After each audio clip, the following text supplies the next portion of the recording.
This ebook is brought to you by Egenvard 1998. Levels of Mental Life. Freud's greatest contribution to personality theory is his exploration of the unconscious and his insistence that people are motivated primarily by drives of which they have little or no awareness. To Freud, mental life is divided into two levels, the unconscious and the conscious. The unconscious, in turn, has two different levels, the unconscious proper and the preconscious. In Freudian psychology, the three levels of mental life are used to designate both a process and a location. The existence as a specific location, of course, is merely hypothetical and has no real existence within the body. Yet, Freud spoke of the unconscious as well as unconscious processes. Unconscious. The unconscious contains all those drives, urges, or instincts that are beyond one's awareness but that nevertheless motivate most of our words, feelings, and actions. Although we may be conscious of our overt behaviors, we often are not aware of the mental processes that lie behind them. For example, a man may know that he is attracted to a woman but may not fully understand all the reasons for the attraction, some of which may even seem irrational. Because the unconscious is not available to the conscious mind, how can one know if it really exists? Freud felt that its existence could be proved only indirectly. To him, the unconscious is the explanation for the meaning behind dreams, slips of the tongue, and certain kinds of forgetting, called repression. Dreams serve as a particularly rich source of unconscious material. For example, Freud believed that childhood experiences can appear in adult dreams even though the dreamer has no conscious recollection of these experiences. Unconscious processes often enter into consciousness but only after being disguised or distorted enough to elude censorship. Freud used the analogy of a guardian or censor blocking the passage between the unconscious and preconscious and preventing undesirable anxiety-producing memories from entering awareness. To enter the conscious level of the mind, these unconscious images first must be sufficiently disguised to slip past the primary censor, and then they must elude a final censor that watches the passageway between the preconscious and the conscious. By the time these memories enter our conscious mind, we no longer recognize them for what they are. Instead, we see them as relatively pleasant, non-threatening experiences.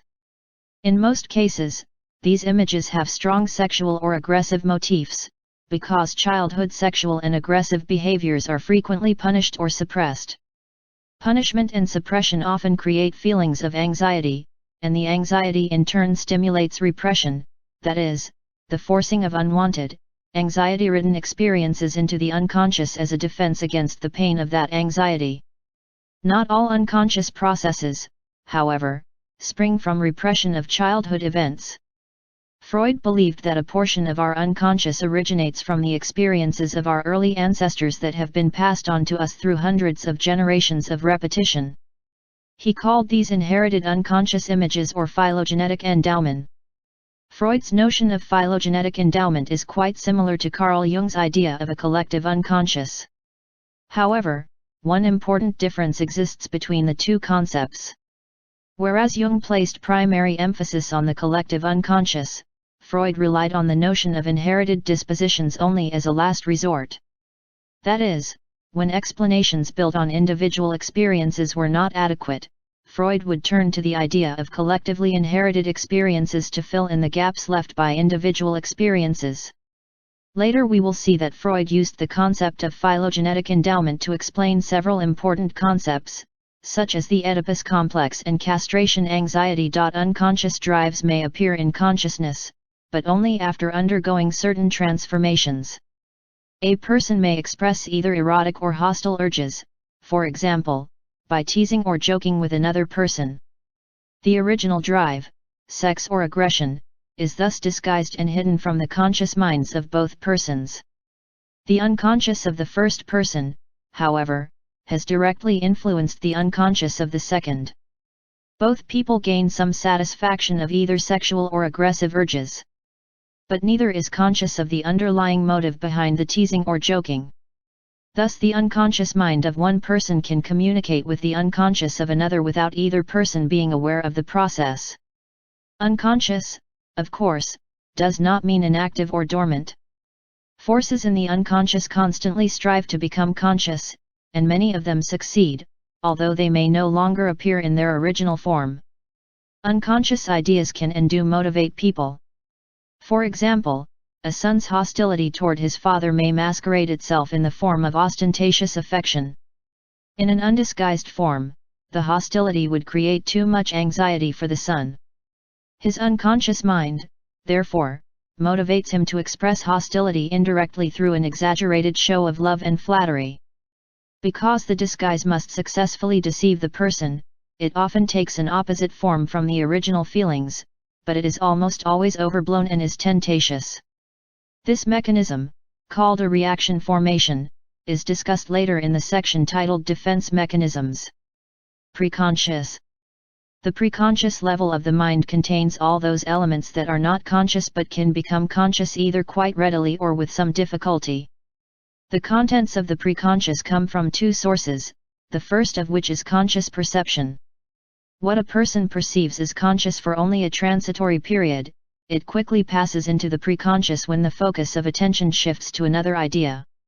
These ideas that alternate easily between being conscious and preconscious are largely free from anxiety and in reality are much more similar to the conscious images than to unconscious urges. The second source of preconscious images is the unconscious. Freud believed that ideas can slip past the vigilant censor and enter into the preconscious in a disguised form. Some of these images never become conscious because if we recognized them as derivatives of the unconscious, we would experience increased levels of anxiety, which would activate the final censor to repress these anxiety-loaded images, forcing them back into the unconscious. Other images from the unconscious do gain admission to consciousness, but only because their true nature is cleverly disguised through the dream process, a slip of the tongue or an elaborate defensive measure. Consciousness, which plays a relatively minor role in psychoanalytic theory, can be defined as those mental elements in awareness at any given point in time. It is the only level of mental life directly available to us. Ideas can reach consciousness from two different directions. The first is from the perceptual conscious system, which is turned toward the outer world and acts as a medium for the perception of external stimuli. In other words, what we perceive through our sense organs, if not too threatening, enters into consciousness. The second source of conscious elements is from within the mental structure and includes non-threatening ideas from the preconscious as well as menacing but well-disguised images from the unconscious. As we have seen, these latter images escaped into the preconscious by cloaking themselves as harmless elements and evading the primary censor. Once in the preconscious, they avoid a final censor and come under the eye of consciousness. By the time they reach the conscious system, these images are greatly distorted and camouflaged, often taking the form of defensive behaviors or dream elements. In summary, Freud compared the unconscious to a large entrance hall in which many diverse, energetic, and disreputable people are milling about, crowding one another, and striving incessantly to escape to a smaller adjoining reception room. However, a watchful guard protects the threshold between the large entrance hall and the small reception room.